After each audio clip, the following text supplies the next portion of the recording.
ಮಾತನಾಡತಕ್ಕಂಥ ವಿಷಯ ಈಗ ವಿರೋಧ ಪಕ್ಷ ನಾಯಕರಾದಂಥ ಅಶೋಕ್ರವರು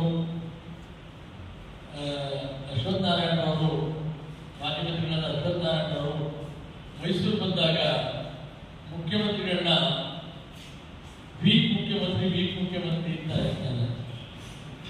ಅದ್ಯಾವ ಕಾಲದಲ್ಲಿ ವೀಕ್ ಅನ್ನೋದು ಅವ್ರಿಗೆ ಅದರ ಅರ್ಥ ಗೊತ್ತಿರಬೇಕು. ಅಂಥ ಬಲಿಷ್ಠವಾದ ಮುಖ್ಯಮಂತ್ರಿ ರಾಜ್ಯದಲ್ಲಿ 136 ಸೀಟ್ಗಳು ತಂದು ಇವರು ಮಂತ್ರಿಗಳಾಗಿ ಆಡಳಿತ ನಡೆಸಿದಂಥವರು ಎಷ್ಟು ಸೀಟ್ ತೆಗೆದುಕೊಂಡ್ರು ಅನ್ನೋದು ಗೊತ್ತಾಗ್ತದೆ. ಅಷ್ಟು ಬಲಿಷ್ಠವಾದಂಥ ಮುಖ್ಯಮಂತ್ರಿ ಆದ್ರಿಂದ ರಾಜ್ಯಕ್ಕೆ 136 ಸೀಟ್ ತಂದುಕೊಟ್ಟದ್ದಲ್ಲದೆ ಏನು ಆ ಗ್ಯಾರಂಟಿಗಳನ್ನ ಹೇಳಿದ್ರು 5 ಗ್ಯಾರಂಟಿಗಳನ್ನ ಜಾರಿ ತರ್ತಕ್ಕಂಥ ಕೆಲಸಗಳು ಮಾಡಬೇಕು. ಅದನ್ನು ಜಾರಿ ತರ್ತಕ್ಕಂಥ ವಿಷಯದಲ್ಲಿ ಪ್ರಧಾನಮಂತ್ರಿ ಮೋದಿಯವರಿಂದ ಹಿಡಿದು ಎಲ್ಲರೂ ಕೂಡ ಇದು ಸಾಧ್ಯ ಮಾಡಲಿಕ್ಕೆ ಆಗಲ್ಲ, ರಾಜ್ಯ ದಿವಾಳಿ ಆಗುತ್ತೆ, ಹಣಕಾಸು ದಿವಾಳಿ ಆಗುತ್ತೆ, ಯಾವ ಥರದಲ್ಲೂ ಇದನ್ನ ಜಾರಿ ತರಲಿಕ್ಕೆ ಆಗಲ್ಲ ಅಂತೇಳಿ ಮೋದಿ ಆದಿಯಾಗಿ ಎಲ್ಲರೂ ಅಶೋಕ್ ಇರ್ಬೋದು, ಅಶ್ವಥ್ ನಾರಾಯಣ ಇರ್ಬೋದು, ಬಿಜೆಪಿ ಪಕ್ಷದ ಎಲ್ಲರೂ ಕೂಡ ಸಾಧ್ಯನೇ ಇಲ್ಲ ರಾಜ್ಯಕ್ಕೆ ಇರ್ತಕ್ಕಂಥ ಹಣ ಎಲ್ಲ ಗ್ಯಾರಂಟಿ ಹೋಗಿ ರಾಜ್ಯ ದಿವಾಳಿ ಆಗುತ್ತೆ ಅಂತ ಹೇಳ್ತೀವಿ. ಆದರೆ ಅತ್ಯುತ್ತಮವಾದಂಥ ಇಡೀ ದೇಶ ಮೆಚ್ಚತಕ್ಕಂಥ ಬಜೆಟ್ನು ಮಂಡನೆ ಮಾಡಿದ್ರು, ಎಲ್ಲ ಅಭಿವೃದ್ಧಿಗೂ ಹಣ ಕೊಟ್ಟರು. ಎಲ್ಲಕ್ಕಿಂತ ಹೆಚ್ಚಾಗಿ ಏನ ಗ್ಯಾರಂಟಿಗಳನ್ನ ಹೇಳಿದ್ರು ಆ ಗ್ಯಾರಂಟಿಗಳನ್ನ ಎಲ್ಲರೂ ತಲುಪತಕ್ಕಂಥ ಕೆಲಸ ಆಟೋಮೆಟಿಕ್ ಡಿಬಿಟಿ ಮುಖಾಂತರ ಪ್ರತಿಯೊಬ್ಬರು ತಲುಪ್ತಾ ಇದ್ರು. ಯಾರು ಕೂಡ ಎಲ್ಲೋ ಅಲ್ಲೊಬ್ಬರು ಅವರ ಅಕೌಂಟ್ ವ್ಯತ್ಯಾಸದಿಂದನೋ ಅವರ ಕಾರ್ಡ್ ವ್ಯತ್ಯಾಸದಿಂದನೋ ಒಂದರ ಕೇಸ್ ಇರ್ಬೋದು, ಇವತ್ತು ಎಲ್ರಿಗೂ ಹಣ ತಲುಪತಕ್ಕಂಥ ಕೆಲಸ ಇಡೀ ಪ್ರಪಂಚದಲ್ಲಿ ಇಷ್ಟು ದೊಡ್ಡ ಧನ ಹಣ ನಿಂತಕ್ಕಂಥದ್ದು ಮೈಸೂರು ಕರ್ನಾಟಕದ ಒಂದೇ. ಎಲ್ಲೂ ಕೂಡ ಇಷ್ಟು ದೊಡ್ಡ ವ್ಯವಸ್ಥೆಯಲ್ಲಿ ಎಲ್ರಿಗೂ ತಲುಪತಕ್ಕಂಥ ಕೆಲಸಗಳು ಆಗಿಲ್ಲ. ಈ ರಾಜ್ಯದ 1.25 ಲಕ್ಷ ಕೋಟಿ ಕುಟುಂಬಗಳಿಗೆ 1.25 ಲಕ್ಷ ಕೋಟಿ ಕುಟುಂಬಗಳಿಗೆ 2,000 ರೂಪಾಯಿ ಇರ್ಬೋದು, ಅಕ್ಕಿ ಅನುದಾನಗಳಿರ್ಬೋದು. ಈಗ ಬಸ್ನಲ್ಲಿ 120 ಕೋಟಿ ಜನ ಪ್ರಯಾಣ ಮಾಡಿದ್ದಾರೆ. 120 ಕೋಟಿ ಬಾರಿ ಮಹಿಳೆಯರು ಪ್ರಯಾಣ ಮಾಡಿದ್ದಾರೆ KSRTC ಬಸ್ನಲ್ಲಿ. ಅದನ್ನ ಸರ್ಕಾರ KSRTCಗೆ ಹಣ ಕೊಡ್ತಾ ಇದೆ. KSRTC ಕೂಡ ಲಾಸ್ಟ್ ನಡೀತಾ ಇತ್ತು. ಅದು ಪ್ರಬಲ ಶಕ್ತಿ ಹುಟ್ಟತಕ್ಕಂಥ ಕೆಲಸ ಆಯ್ತು. ಎಲ್ರಿಗೂ 200 ಯೂನಿಟ್ ವಿದ್ಯುತ್ ಫ್ರೀ ಆಗಿ ಕೊಡ್ತಾ ಇದ್ದಾರೆ.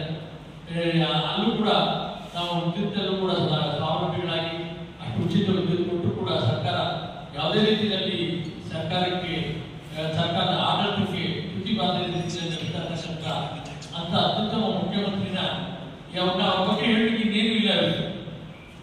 ವಿರೋಧ ಪಕ್ಷದವರಿಗೆ ಅವ್ರನ್ನ ಬೇರೆ ಬೇರೆ ರೀತಿಯಲ್ಲಿ ಆರೋಪ ಮಾಡಲಿಕ್ಕೆ ಯಾವ ಆರೋಪವೂ ಇಲ್ಲ. ಅಥವಾ ಪ್ರಧಾನಮಂತ್ರಿಗಳು ಸುಮ್ಮನೆ ಎಲ್ಲರೂ ಇಡೀನ ಸಿಬಿಐಗಳು ಅರ್ಜಿ ಬಿಡ್ತಾರೆ. ಆ ಥರದಕ್ಕೂ ಕೂಡ ಯಾವುದೇ ಹಗರಣದಲ್ಲಿ ಸಿಗಾಕೊಂಡಂತ ಪ್ರಾಮಾಣಿಕ ಮುಖ್ಯಮಂತ್ರಿ ಅಂತ ಪ್ರಬಲ ಮುಖ್ಯಮಂತ್ರಿನ ಇವರು ವೀಕ್ ಮುಖ್ಯಮಂತ್ರಿ ಅಂತ ಹೇಳ್ತಾರೆ. ಈ ಬಿಜೆಪಿಯವರು ಗ್ಲೋಬಲ್ ತರ ಸುಮ್ಮನೆ ಸುಳ್ಳುಗಳನ್ನ ಮೇಲೆ ಹೇಳ್ತಾ ಇರ್ತಕ್ಕಂಥದ್ದು. ಇವರು ಅವರಷ್ಟು ಹೇಳ್ಕೊಂಡು ಇವರೇ ಸ್ವಲ್ಪ ಪ್ರಚಾರ ಪಡ್ತಕ್ಕಂಥದ್ದು.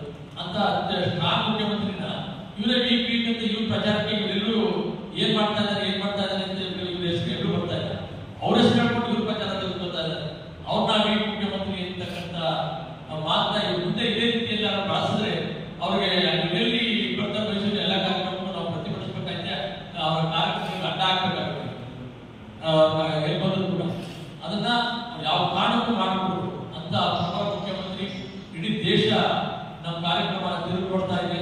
ಸಿದ್ದರಾಮಯ್ಯ ಅವರ ಆಡಳಿತನ ತಿರುಗಿಕೊಡ್ತಾ ಇದೆ. ಅವ್ರು ಕೊಟ್ಟಂತ ಬಜೆಟ್ನ ಇಡೀ ದೇಶ ಅವಲೋಕನ ಮಾಡ್ತಾ ಇದೆ. ಅಂತ ಪ್ರಬಲವಾದಂತ ಮುಖ್ಯಮಂತ್ರಿನ ವೀಕ್ ಮುಖ್ಯಮಂತ್ರಿ ಅಂತ ಹೇಳ್ತಕ್ಕಂಥವ್ರು ಎಷ್ಟು ದೊಡ್ಡ ವೀಕ್ ಅನ್ನೋದನ್ನ ಈಗಾಗಲೇ ಚುನಾವಣೆಯಲ್ಲಿ ತೋರಿಸಿದ್ದಾರೆ. ಮತ್ತು ಒಬ್ಬ ವಿರೋಧ ಪಕ್ಷ ನಾಯಕನ ನೆನೆಸ್ಕೊಳ್ಳಕ್ಕಾಗದೆ 1 ವರ್ಷ ಅಸೆಂಬ್ಲಿ ಹಾಗೆ ನಡೆದದ್ದನ್ನು ಕೂಡ ನಾವು ನೋಡಿದ್ದೇವೆ. ಇವರೆಂತ ವೀಕ್ ಅನ್ನೋದು ಗೊತ್ತಿದೆ. ಆ ಇವ್ರ ವೀಕ್ನೆಸ್ ನ ಮುಚ್ಕೊಳ್ಳೋಕ್ಕೋಸ್ಕರ ಸಿದ್ದರಾಮಯ್ಯನವರ ವೀಕ್ ಮುಖ್ಯಮಂತ್ರಿ ಅಂತ ಹೇಳ್ತಕ್ಕಂಥ ಕೆಲಸಗಳನ್ನ ಮಾಡ್ತಾರೆ. ಅದನ್ನ ಖಂಡಿಸ್ತಕ್ಕಂಥ ಕೆಲಸ ಮಾಡ್ತೀವಿ. ಮುಂದೆ ಇದೇ ರೀತಿ ಹೇಳಿದ್ರೆ ನಾವು ಎಲ್ಬಂದು ಅಂತ ಪ್ರತಿಭಟನೆ ಮಾಡಬೇಕಾದಂತ ಕೆಲಸ ಮಾಡಬೇಕಾಗುತ್ತೆ ಅಂತ ನಾವು ಮುಖಾಂತರ ಹೇಳ್ತೇನೆ. ಈಗ ನಮ್ಮ ವೆಂಕಟೇಶ್ವರು ಮಾತಾಡ್ತಾರೆ. ಈಗಾಗಲೇ ಮನೆ ಕೆ ಸೋಮಶೇಖರ್ ಅವರು ಹೇಳಿದ್ದಾರೆ, ವೀಕ್ ಮುಖ್ಯಮಂತ್ರಿ ಒಂದು ಅಸಂಬದ್ಧವಾದ ಪದನ ಅವರು ಬಳಸಿಲ್ಲ.